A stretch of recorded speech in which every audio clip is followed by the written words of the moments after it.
Este podcast pertenece a la red Podcast SN.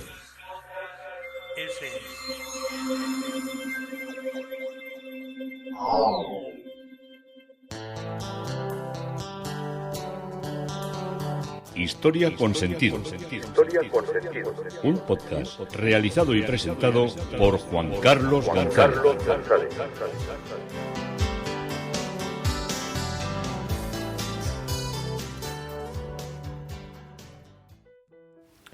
Un saludo a cuantas personas se acercan a través de las redes sociales, de Facebook, de Twitter, de mi página web Historia con Sentido. Yo soy Juan Carlos González y un día más encantado de poderos acercar una parte de la historia. Hoy el tema propuesto también acompañando a Valdelvira, el título Valdelvira en Cuenca. Nos vamos a esta provincia de Castilla-La Mancha tan desconocida y que guarda joyas interesantes de distintos momentos constructivos de este gran personaje dentro de lo que fue la arquitectura renacentista en nuestra península. Hace unos días se ha creado mucha tensión en los medios sobre la llegada de esta nave a Marte. Se están mandando muchas naves, que si los chinos, que si los rusos, que si los americanos, pero bueno, la de la NASA es la que más rintintín, la que más sonoridad de medios alcanza dentro de lo que es un poco el despliegue mediático. Y bueno, es una cosa interesante. Entonces lo han dado, han creado, bueno, no sé si la palabra es crear una tensión, pero sí que estaban pendientes. Hay unos minutos, 7 minutos que pueden ser catastróficos pero curiosamente ha salido todo bien. Y entonces lo que ha llamado mucho la atención es cómo suena el viento en Marte. Entonces, bueno, pues yo me conecté a ver cómo era esa sonoridad de la que hablaban, y bueno, me sonó pues el típico sonido que escuchas del viento pues cuando subes.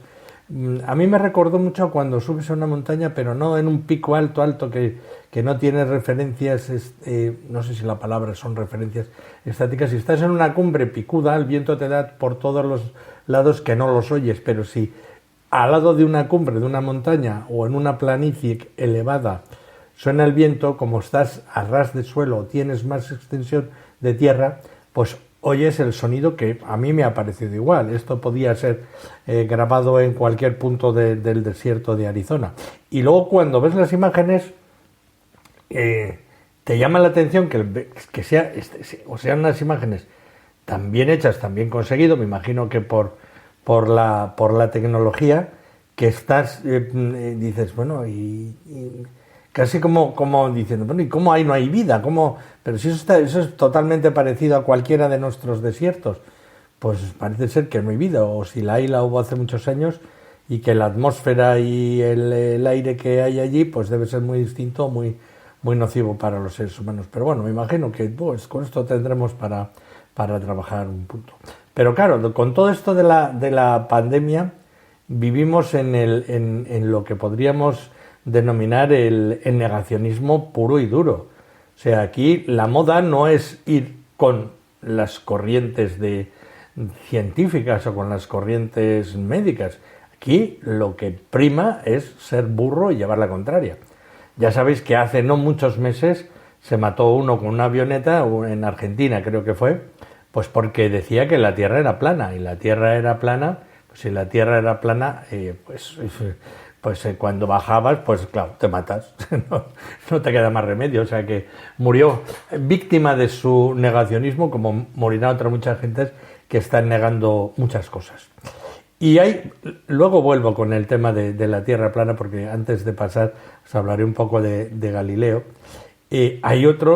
Claro, cuando estaba mirando esto, por supuesto que hay los negacionistas de que hayamos ido alguna vez a Marte, que todo eso es un cuento, no un cuento chino, sino un cuento americano, y que todas esas imágenes que vemos se graban en un punto del desierto de Arizona, de toda esa zona, y que además casi que te pueden llevar allí y que no te dejan porque como están con estas teorías conspiranoicas, porque eso es en la zona 50 y tantos donde dicen que bajaron los extraterrestres, pero no bajaron, lo que tienen ahí es un centro de simulación de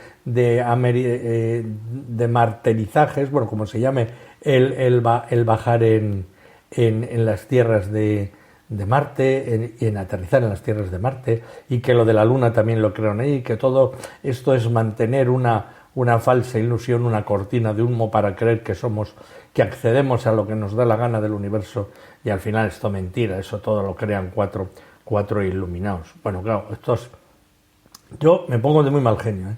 Sobre todo cuando hay algunos que ya niegan la historia, pues me pongo todavía de peor genio, porque la historia se podrá ver de muchas maneras, de muchos aspectos, pero tiene que haber un poco de seriedad.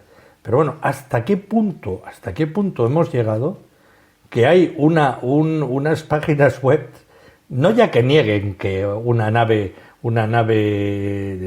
terrestre o terrícola ha ido a Marte, sino que son negacionistas de los colores de los semáforos? Sí, como lo estáis oyendo. Entonces dicen que no nos creamos los colores de los semáforos, que no son como lo dicen, que podemos funcionar primero sin semáforos y segundo, que los colores de los semáforos están al arbitrio del mandatario y de una conspiración que hacen para tener controlados y parados a los coches cuando les da la gana. Que no hay nada en un semáforo, es absolutamente innecesario, y que el cuento de que rojo sea parar, verde sea avanzar y amarillo sea estar en una especie de tensión para empezar a moverse, y si ves que no viene nadie, pues que no es absolutamente necesario. Que si uno anda con todos sus sentidos puestos en lo que es la conducción, se puede conducir perfectamente por todo el mundo, aun en la ciudad más alrevesada de circulación, sin precisar para nada los semáforos. Entonces existe una gran conspiración urbanita de las ciudades, sobre todo, para imponernos criterios de pararnos y cuándo nos paran y cuándo nos tienen que parar. Y argumentan. Porque verdad que cuando usted pasa por una calle desierta a las 3 o a las 4 de la mañana no genera usted ningún problema, pues eso se podría regular de una manera que la gente respetara los cedas, el paso, el stop, quien llegara primero, o que todos los cruces fueran rotondas y no hacía falta los semáforos.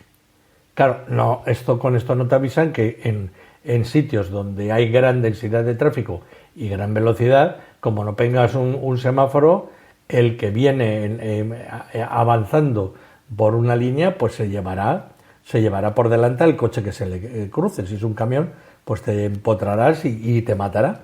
Pero la gente es así, la gente se piensa que es más inteligente y que le van a oír más porque niega la existencia de los semáforos y el convencionalismo en el que hemos caído de aceptar como tal unos colores para parar o para moverse. Todo esto es una auténtica locura que nos está llegando a extremos absolutamente delirantes, y está haciendo con los medios que tenemos ahora, con todo lo que son las redes sociales, está llegando que auténticos zumbaos tengan una plataforma donde ponen lo primero que se les inventa. Eso sí que hacen un experimento social, que dicen absolutamente burradas y tonterías y que nadie les hace ni caso. Bueno, sí voy a hablar de Galileo, pero creo que voy a dejarlo para otro día, porque ya llevo hablando más de 9 minutos y tenemos que volver a Vandelvira. No hagáis caso a las tontunas, ¿eh? Experimentar lo que conocéis e informaros de lo que no conocéis. Pero informaros de lo que no conocéis con gente que sea seria, con astrónomos, con gente que sea astrofísica, con páginas que las hay, que no mira ninguno de estos cantamañanas, y desde luego nunca se os ocurra dudar cuando os enfrentéis a un semáforo, que ese semáforo está en rojo y podéis pasar, porque el castañazo que os vais a llevar va a ser de órdago. Bueno, no vamos a Marte, no vamos a la Luna, pero para muchos vamos a un sitio pues prácticamente tan desconocido. No quiero decir que Cuenca sea un lugar inhóspito, porque no es un lugar inhóspito, es todo lo contrario, es muy acogedor y muy bello, pero es un lugar por el que se suele transitar de largo, no es un sitio. Bueno, igual alguno me vais a decir, pues yo voy a Cuenca todos los años y yo disfruto allí y voy a tal pueblo y voy a tal otro y voy al de más allá. Pero no es un sitio que la gente lo relate mucho como itinerario de sus viajes, aunque tiene cosas bellísimas y tiene obras que Vandelvira realizó y que han perdurado y que nos llegan hasta nosotros. Por ejemplo, en San Clemente, en Cuenca, se conserva la iglesia parroquial de Santiago, construida en 1554. Las obras de la actual iglesia parroquial de San Clemente fueron, como os digo, iniciadas a comienzos del siglo XVI, ante el elevado crecimiento demográfico del municipio y las penosas condiciones estructurales que presentaba el antiguo templo parroquial. Son pocos los datos documentales que aportan información sobre la antigua iglesia medieval, en la que sabemos que, como en otros tantos casos de la zona, se llevaban a cabo tanto los oficios religiosos como algunas reuniones del poder público, al no contar hasta mediados del siglo XVI la villa con una casa de ayuntamiento.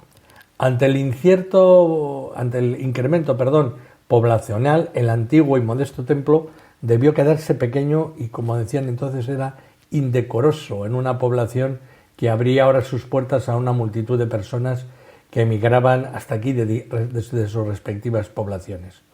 Además, durante el primer tercio del siglo XVI, la iglesia sufrió grandes daños por causas que desconocemos, como lo atestigua un documento extremadamente deteriorado conservado en el Archivo Municipal de San Clemente. En él, la emperatriz Isabel de Portugal pide un informe al corregidor sobre el estado en el que se encuentra la fábrica de la iglesia. El documento presenta muchas lagunas, pero se desprende de él la idea de que los vecinos no podían asistir a los oficios divinos por el peligro de derrumbe de las bóvedas. La emperatriz asimismo pide información sobre quién ha comenzado a reedificar el templo y se informa sobre las posibilidades económicas de la villa y de la iglesia para su reparación. No podemos dar una fecha exacta del inicio de las obras, pero sabemos que la construcción del nuevo templo conllevaría el paulatino desmantelamiento del templo anterior, comenzándose las obras por los pies de la iglesia, de tal modo que pudiera mantenerse el culto en el ábside durante el mayor tiempo posible.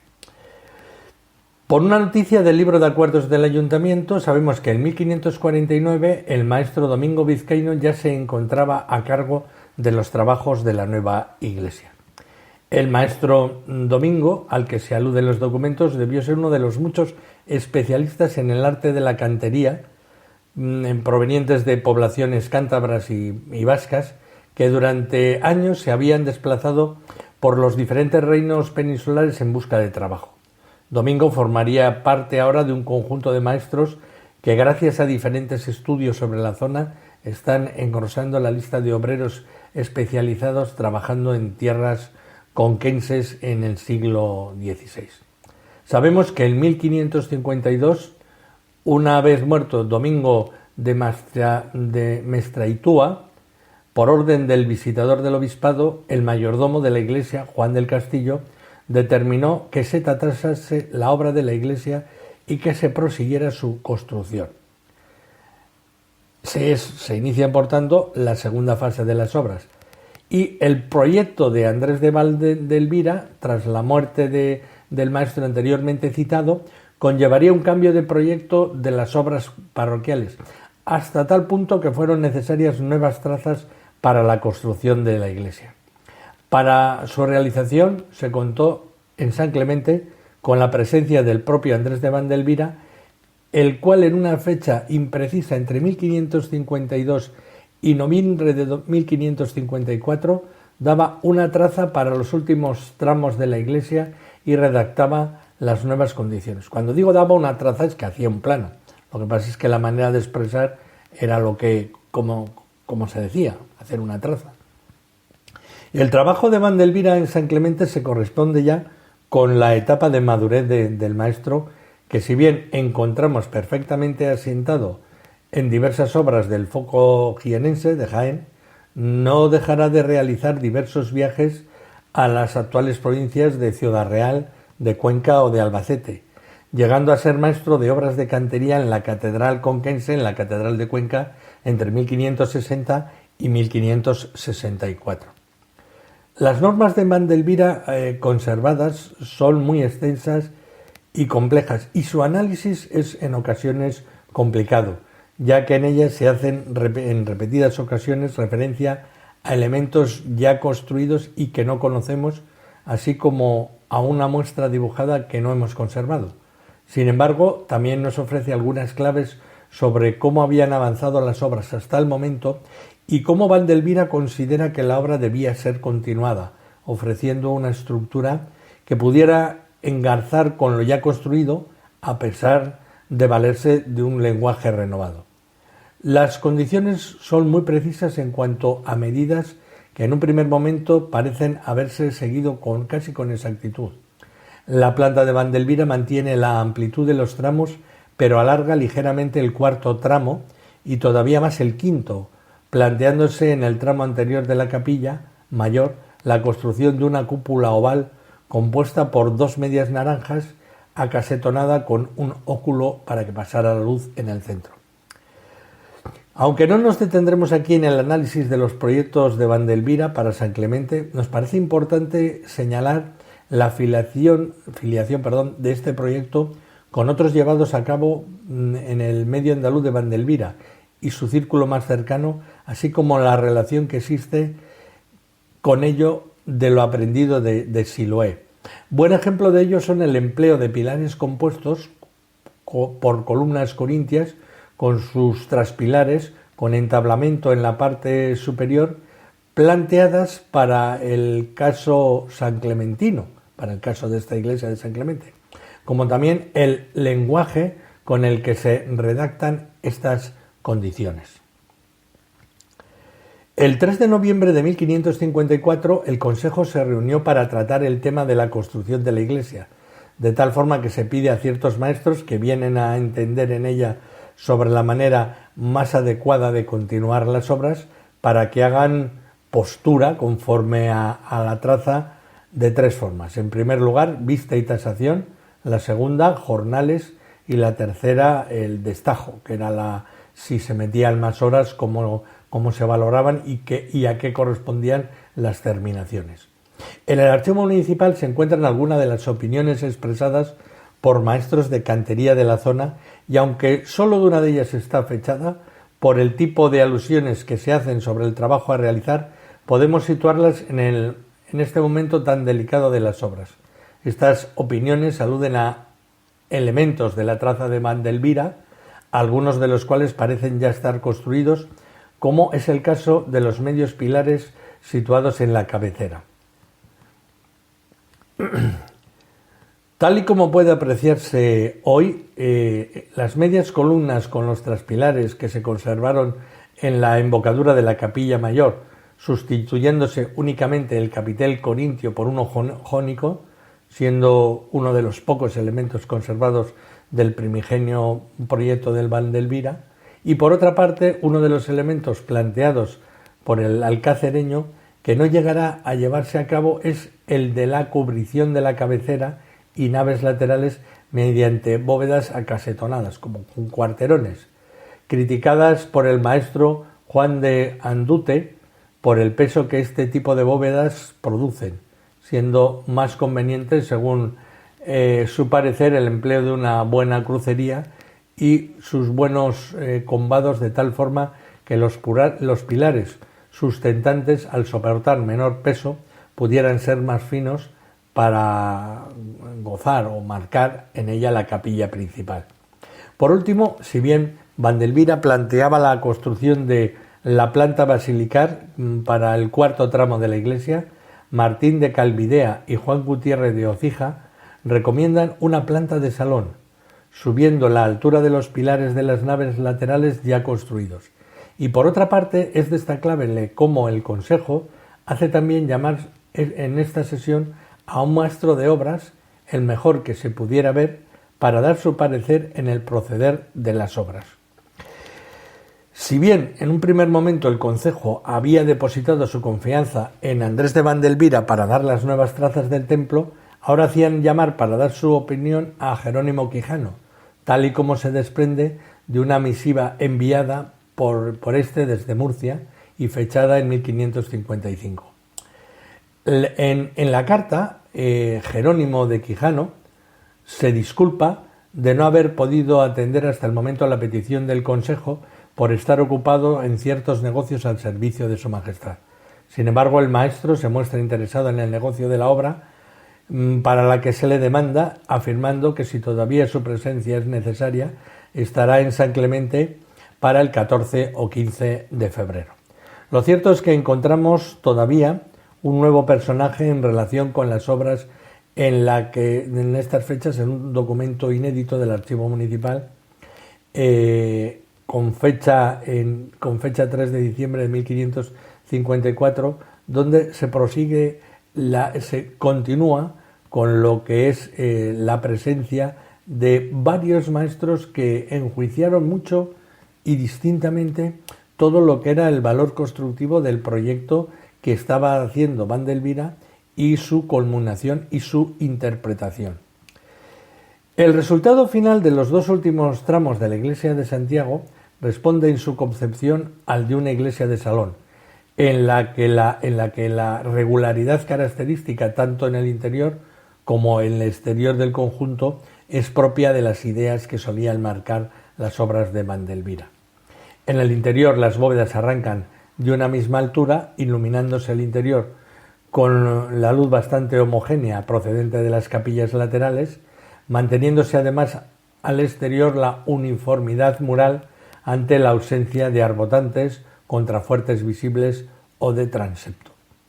Volviendo al transcurso de las obras de la iglesia, y como ya decíamos anteriormente, se aprecia cómo a finales de la década de los 60 la obra venía estando casi acabada, especialmente en lo que era el espacio de la cabecera, siendo visitada al menos una última vez por Andrés de Vandelvira y Alonso Barba, y como figura en el testamento del primero, quizás durante los años en que fue maestro de obras de la Catedral de Cuenca, entre 1560 y 1564, o quizá aprovechando su última visita a Alcaraz en el año 1574. En San Clemente también tenemos otra obra, que es la Casa Consistorial, que es un edificio también de estilo renacentista, dentro de la línea del clasicismo puro, en esquina de forma rectangular, con dos plantas más un torreón, coronado por el escudo real de los Austrias, y es obra del arquitecto Domingo de Zalvide y fue construido en el siglo XVI. La construcción del edificio ha sido relacionada también con el maestro cantero y arquitecto Andrés de Vandelvira, que habría ejercido como tracista, como el que hizo el plano. La fachada está dentro del conjunto de Plaza Mayor, que en su época estuvo completamente porticada. El edificio principal está dividido en dos plantas. La planta baja es una galería porticada con 7 vanos y columnas dóricas, arcos de medio punto y decoración de molduras.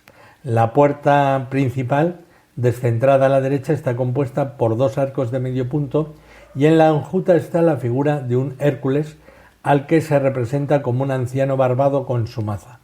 Hércules en este caso se identifica con el concejo, en cuanto que este es el defensor del pueblo y debe velar por él.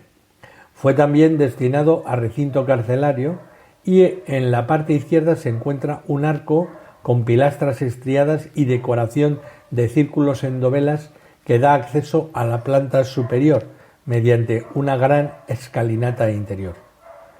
Los arcos de la galería son similares a los del Palacio de Carlos V a los pies de la Alhambra de Granada, y fue un obsequio de la emperatriz doña Isabel, señora de la villa, de 1526 a 1539.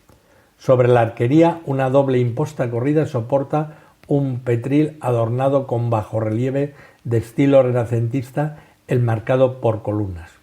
La planta baja y la primera están separadas por un entablamiento con arquitrabe y frisio, y con triglifos y metopas. Y las metopas decoradas con molduras a modo de rosetones. La planta primera también, la planta primera es también tiene una arquería de 7 arcos apoyados en pilastras con decoración de enjutas, formando ventanajes cerrados con forja y cristal. Está coronado por un friso corrido también decorado con rosetones, algunos con figuras antropomórficas y en disposición simétrica, y aparece partido en el centro el escudo de Carlos I, enmarcado en pilastras jónicas y con decoración de bucráneos en la parte alta. Los bucráneos son esa especie de esos esqueletos con los cuernos que nos salen tantas veces en las películas estas del oeste, cuando una res ha sido comido ya por las alimañas. Pues estos son los bucráneos, que siempre solían tener un recuerdo como funerario, un recuerdo de lo que era lo rápido que se pasaba la vida. Como os digo, bucráneos en la parte alta, rematado arriba de su entablamiento por 2 figurillas de angelitos en sus extremos, y en medio de estos un personaje eclesiástico con mitra, que para mi entender, según veo, más podría ser una tiara que una mitra, pero desde las apreciaciones que hicieron los descriptores parece que vieron ahí una mitra. Los bustos de los medallones representan a diferentes personalidades de la época, como el infante Don Carlos con un ave de cetrería en la parte izquierda del edificio, aunque algunos personajes parecen repetirse. Se observan también varias piedras armeras, 2 rematando ambos los extremos superiores del arco central, que ostentan las armas de la villa, y 3 de Carlos I. Completan la decoración un reloj de sol situado sobre un pináculo y numerosas gárgolas. La torre está realizada en piedra de sillar con 5 cuerpos, y en la parte inferior tiene una puerta de arco de medio punto que abre el espacio interior de la misma, espacio que fue utilizado como toriles en los festejos taurinos celebrados en la villa. Ahí ya sabéis que lo de los toros es sacrosanto. Y en el tercer cuerpo se abren 2 ventanas simétricas con baquetones con un gran reloj central. Y por último la espadaña con un frontón partido en 3 pináculos de bolas que se remata con un pequeño torreón de 2 cuerpos y al exterior con 4 ojos y penáculo y muy esbelto. En 1565 se acordó que se labraran en el ayuntamiento 3 escudos, pero al parecer no llegaron a realizarse en su totalidad. Uno de las armas del rey en el centro del edificio, otro con las armas del gobernador en la izquierda y otro con las armas de la villa en la derecha. En 1577 se acordó la construcción de la torre, destinada a colocar en ella el reloj de la villa, situado hasta entonces en la torre de la iglesia parroquial de Santiago Apóstol. La obra finalizó en 1622 con el remate en chapitel que cubre la campana del reloj. Encima de la tercera columna de los arcos bajos hay una descripción en la que se puede leer con cierta dificultad que esta obra comenzó 2 días del mes de agosto de 1585, reinando Felipe II y siendo corregidor de este marquesado el señor don Francisco de Zapata de Osma. No se sabe a qué obra se refiere, dado que el edificio comenzó a construirse 50 años antes. En 1633, para evitar la caída inminente del escudo central de la Plaza Mayor, fue desmontado por piezas y vuelto a colocar adecuadamente. Vamos a dejar esta villa y nos vamos a ir a Cuenca, donde nos espera el antiguo puente de San Pablo, que lo tenemos en grabado. Uno de los grabados es de Carl Wilhelm von Heide, que lo dibujó y lo pintó en 1825. El puente de San Pablo fue un puente sobre el río Huecar, demolido ya a finales del siglo XIX. Fue construido entre 1534 y 1589 por iniciativa del canónigo Juan del Pozo y a proyecto de Andrés de Vandelvira para salvar la hoz del río Huecar, comunicando el convento de San Pablo y el casco urbano. Contaba con 5 arcos y el puente estaba construido en piedra y habría sido durante siglos el principal símbolo de la ciudad, que se derrumbó en 1895. Ahí el periódico El Liberal describía este acontecimiento, que dice: la incuria de los municipios, la acción natural de los agentes atmosféricos y la indisculpable imprevisión al volar un arco ruinoso han ocasionado el hundimiento del puente, convirtiendo en lagunas las huertas inmediatas a las aguas del río cuyo cauce se ha cegado. Desviado el pilar al intentar la voladura, el arco correspondiente ha empujado al inmediato y este al otro, y el puente se ha venido a tierra. La población lo lamenta este imprevisto desenlace. El camino de la hoz se ha convertido en una romería, pero romería triste. Esta es una información que aparece en El Liberal del 31 de marzo de 1895. Y tras la desaparición del puente, las casas colgantes cobraron mayor protagonismo en el paisaje urbano conquense, y a comienzos del siglo XX se construyó un nuevo puente como reemplazo, que es un puente de hierro que es absolutamente escalofriante, pero desde el que se ven muy bien las casas colgantes, y que ha vivido sucesivas vicisitudes, porque yo varias veces que he ido a Cuenca y he intentado pasar de un lado al otro, no sé por qué circunstancia el puente siempre estaba cerrado por obras, por mantenimiento, no lo sé. Ahora creo que está abierto porque no he leído nada, ni ya sabéis que, bueno, igual algún negacionista se niega a reconocer la existencia del puente y dice que no es puente, sino que se puede pasar volando, porque la Tierra es plana, ya sabéis, entonces no hay desniveles. Bueno, hemos empezado con las locuras del negacionismo, con Marte y sus sonidos, con los que no creen en los semáforos. Pero también esto es una pequeña sonrisa y un pequeño guío a la historia. Yo soy Juan Carlos González, esto es Historia con Sentido, y hoy hemos recorrido una parte de la historia con Vandelvira en Cuenca.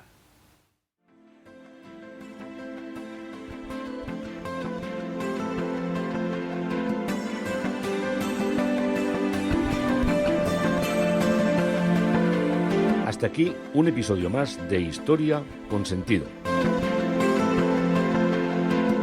El podcast que te habla de historias de la historia, sucesos, eventos, como si el ayer fuera hoy. Síguenos a través de iTunes, Spreaker o iVoox. Contacta con nosotros por correo electrónico escribiendo a podcast@historiaconsentido.com. Nuestra web www.historiaconsentido.com. Y en Twitter nos encontrarás como @historiasentido. Este podcast pertenece a la red Podcast SMM.